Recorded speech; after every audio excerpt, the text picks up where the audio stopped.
നമസ്കാരം പ്രിയമുള്ളവരെ, ഞാൻ രാധാകൃഷ്ണൻ നമ്പൂതിരിപ്പാടാണ്.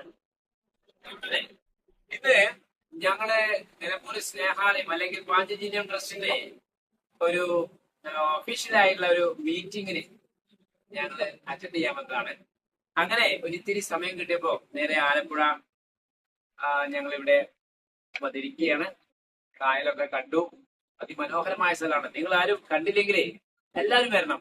പ്രത്യേകിച്ച് കുടുംബസമേതം ഫാമിലി ആയിട്ട് വരണം. എന്ത് രസമാണ് ഇവിടെ കാണാൻ. വളരെ മനോഹരമായ ഒരു സ്ഥലമാണ്. കാരണം ഇത് കണ്ടില്ലെങ്കിൽ ഈ കുട്ടികൾ നമ്മുടെ മക്കളുടെ കൂടെ ഭാര്യയുടെ കൂടെയൊക്കെ നമ്മൾ ഇതൊക്കെ ഒന്ന് ആസ്വദിച്ചില്ലെങ്കിൽ നമ്മുടെ ജീവിതം ജന്മം എന്ന് വേണമെങ്കിൽ പറയാം. അത്രയ്ക്ക് മനോഹരമാണ്. അത് എനിക്ക് പറയാതിരിക്കാൻ വയ്യ. അതുകൊണ്ടാണ്. അപ്പൊ എല്ലാരും ഈ വീഡിയോ കണ്ടു കഴിഞ്ഞാൽ തീർച്ചയായിട്ടും കഴിയുന്നതും കുടുംബസമേതം വരിക. എൻജോയ്. Thank you. നമസ്കാരം.